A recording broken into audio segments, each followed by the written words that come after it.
Hello dear students, class 10, subject biology. We will be discussing about cell, the structure and functional unit of life. Till now we have discussed about the cell, various shapes and structure of cell and certain important cell organelles. Now we will proceed further. Till now we have discussed about 8 cell organelles. Now we will start with the 9th cell organelle, that is your centrosome. Centrosome is the cell organelle which is the characteristic feature of an animal cell. Characteristic feature of an animal cell means it is the special organelle on the basis of which we can differentiate between an animal cell and a plant cell. So centrosome is the characteristic feature of animal cells. It means it is only present in the case of an animal cell. So let us study about the characteristic of the centrosome, a region surrounded by the centrioles located near the nucleus. So what is a centrosome? It is a region which is surrounded by the centrioles. These thread-like structures are the centrioles. So the region which is surrounded by the centrioles and it is located near the nucleus, then that structure is being referred to as your centrosome. It contains one or two centroids. What does it contains? It is basically consisting of one or two centroids. Centroids are surrounded by microtubules. These are the centroids and these centroids are surrounded by these fiber-like structures and these fiber-like structures are referred to as your centrioles. The functions of centrosome: first function, it initiates and regulates cell division. So the first and the foremost and the basic function of this centrosome is that it helps in initiating with it helps in starting and regulating the process of cell division which takes place in the case of all the cells. It forms spindle fibers with the help of esters. It is basically helping in the formation of the spindle fibers, and these spindle fibers are formed with the help of the esters which are situated around them. The next organelle is plastid. It is the characteristic feature which is present only in the plant cell. The characteristic feature which is present only in the plant cell, that is your plastids. So the difference between the animal cell and plant cell is centrosome are present only in the case of animal cell but absent in plastids in the case of plant cell, whereas plastids are present only in the case of plant cells and they are absent in the case of animal cell. So let us discuss about plastids. The characteristics of plastids are as follows. Several kinds, most common ones are the chloroplasts containing the green pigment chlorophyll. So these plastids are of various kinds. Various kinds of plastids are present in the plants, but the most common plastid which is present in the plants are your chloroplasts. And what is chloroplast? As the name as this name itself suggests that chloroplast is the pigment, or it is the plastid which is containing the green coloring pigment, and that green coloring pigment in the case of plants is known as your chlorophyll, because only with the help of this green pigment only the plants are capable of performing the process of photosynthesis through which they make their own food. Now they are double membrane proteinaceous matrix containing DNA. So they are having double membrane. They are double membrane means they are having double membrane. They are the matrix which is filled inside these plastids. So the matrix which is filled inside these plastids, that is proteinaceous in nature. It means it is made up of protein as well as it is containing DNA in it. Disc-like structures called thylakoids contains chlorophyll. So inside the plastids there are certain disc-like structures, and those disc-like structures are known as your thylakoids, and these thylakoids are the basic structures inside which the chlorophyll is present. Now the functions of plastids. So the functions of plastids are it imparts colors to flowers and fruit. Whatever different kinds of flowers and fruits we people see, those different colors of flowers and fruits are only due to the different kinds of plastids, and the role of plastids is that they impart color to the flower as well as fruits.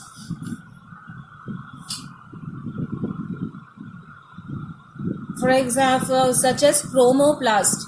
Chromoplast consists of xanthophyll. The role of xanthophyll is to provide yellow color to the fruit and the flowers. Carotene provide either orange or red color to the plant, and we all are aware that chloroplast, it is It contains the green coloring pigment, and the role of the green coloring pigment is to trap the solar energy so that the process of photosynthesis can take place in the plants. Leucoplasts, these are the leucoplasts. The role of leucoplasts is to store starch. Whatever food is being prepared by the plant during the process of photosynthesis, we all are aware that they initially prepared that food in the form of glucose. So after utilizing the actual amount of food that is being prepared by the plant, the rest is being stored in the plant, and the storing of that food is in the form of starch. So what the role of leucoplast is, that it helps in storing that food in the form of starch. Next is anthocyanin pigment. Anthocyanin pigment is the pigment which is dissolved in cytoplasm. Dissolved in cytoplasm means it is present somewhere inside the cytoplasm, and the color which it provides, that is your blue violet color, is being provided by the anthocyanin. So yellow color is provided by xanthophyll. Xanthophyll provides yellow color, carotene provide orange or red color, chloroplast green, leucoplast stores the starch, anthocyanin it is basically dissolved in cytoplasm and it imparts blue and violet color. Now nucleus, the most important organelle in the case of the cell. If nucleus is not present, then the cell is being considered as the dead cell.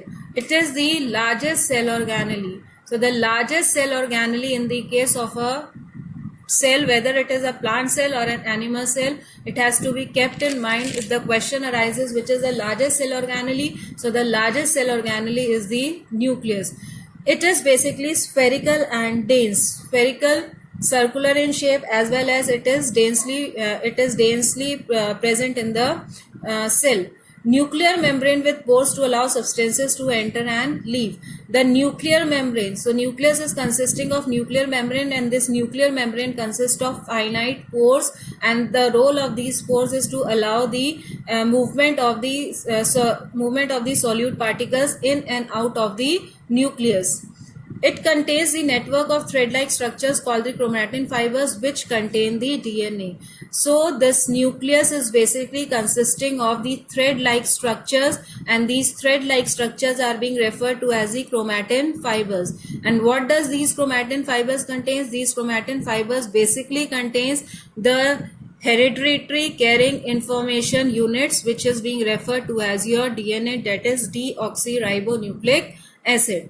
The functions of nucleus, it regulates cell functions. All the functions of the cell, as the functions of our body, all the functions of our body are controlled by the brain present in our body. Similarly, the functions of a cell, each and every basic function of a cell is being controlled by the nucleus. That is why we can say that cell is the boss, nucleus is the boss of the cell, as the brain is the boss of our body.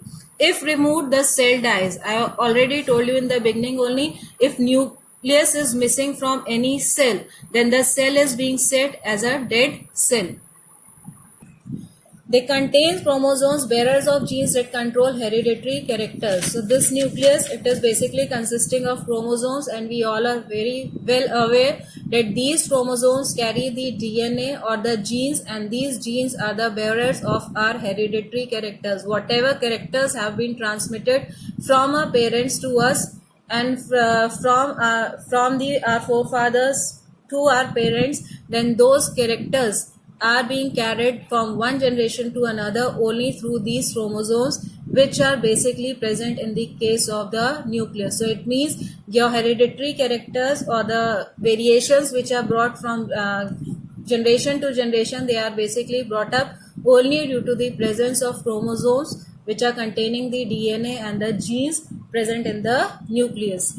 Next is nucleolus. The another cell organelle is nucleolus. One or more round-shaped nuclei inside the nucleus. So inside the nucleus, if we are able to find one or more round-shaped nuclei in each and every nucleus consists of one or more dense round shaped nuclei present inside them. It may be one, it may be more than one. So the functions of nucleolus is it produces ribosomes. First are the basic function, it produces ribosomes. And what is the role of ribosomes? Ribosomes help in the process of protein synthesis, participates in protein synthesis by forming and storing RNA. So since it is containing or since it is producing ribosomes, it means ultimately it is participating in the process of protein synthesis.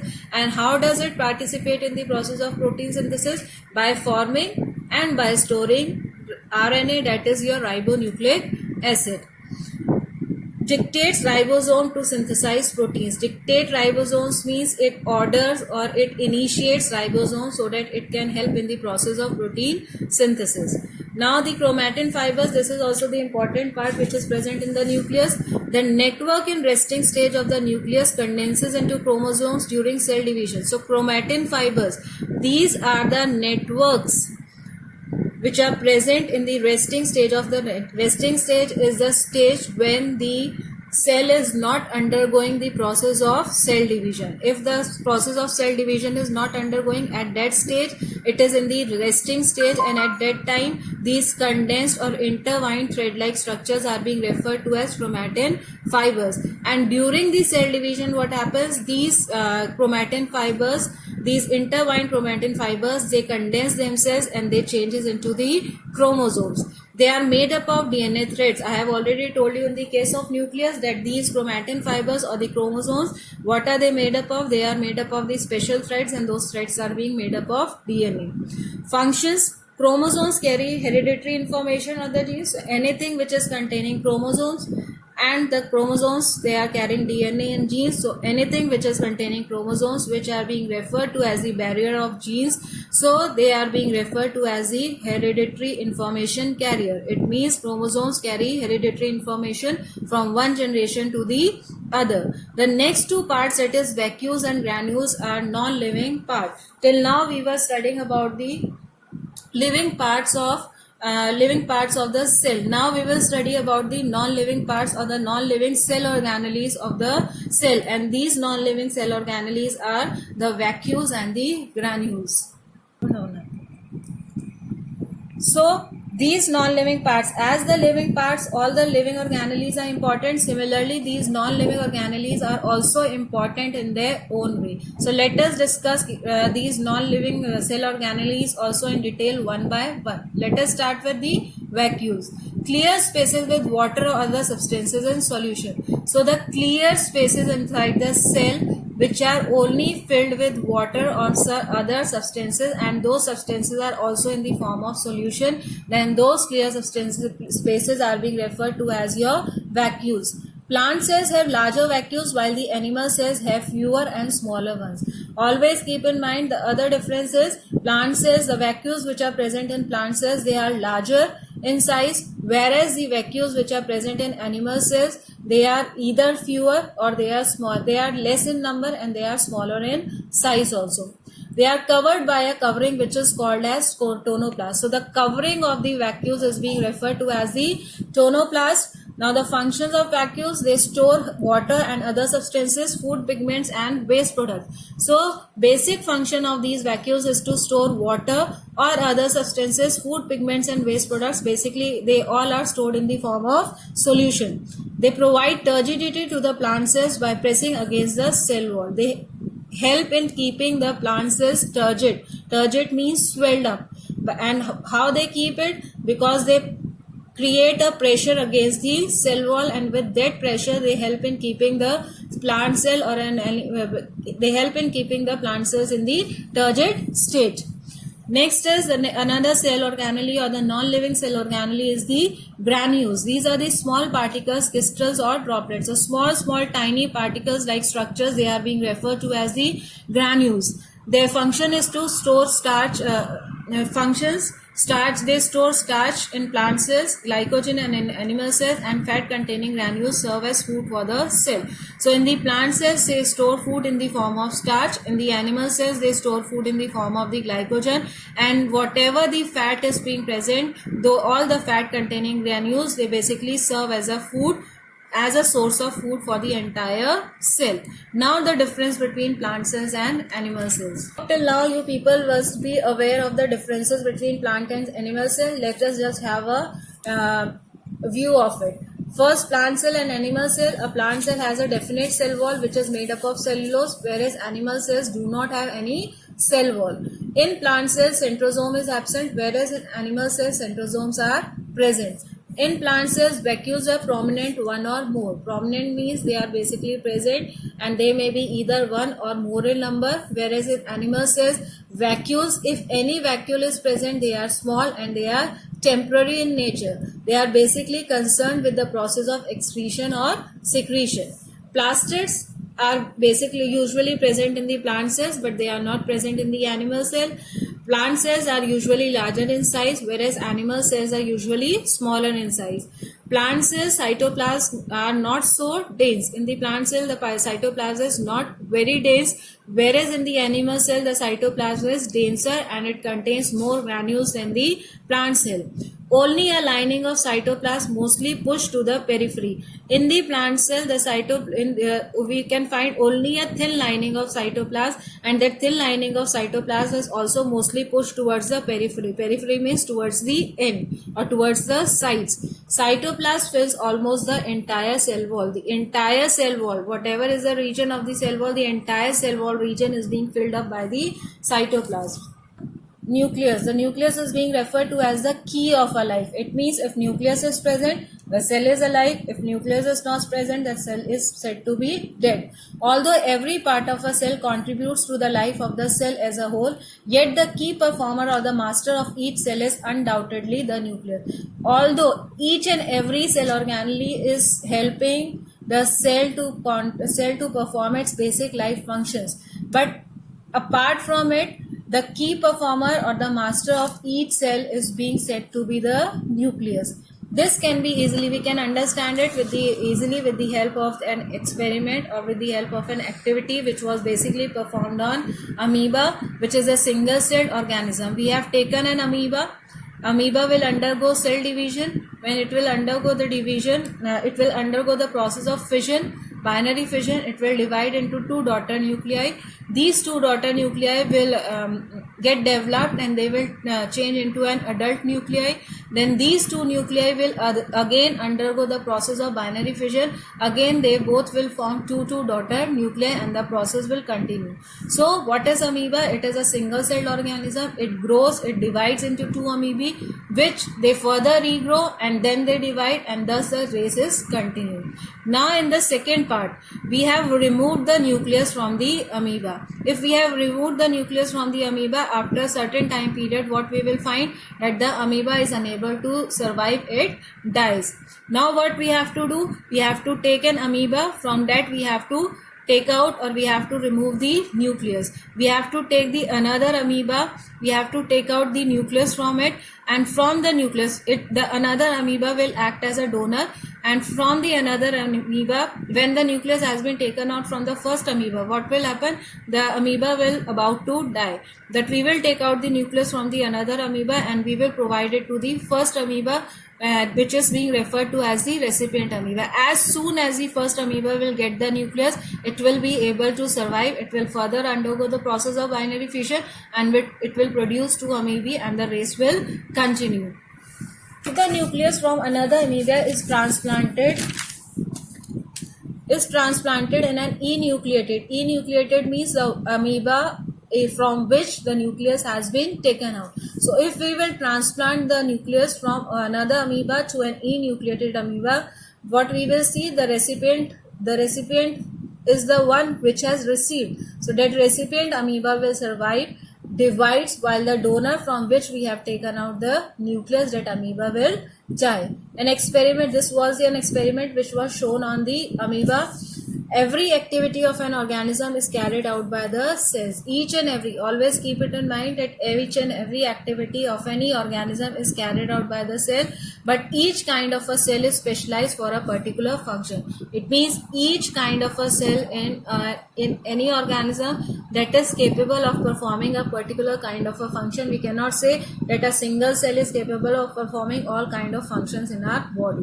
So this is all for today. Now we come to the end of this chapter. Hope you like the video. Thank you.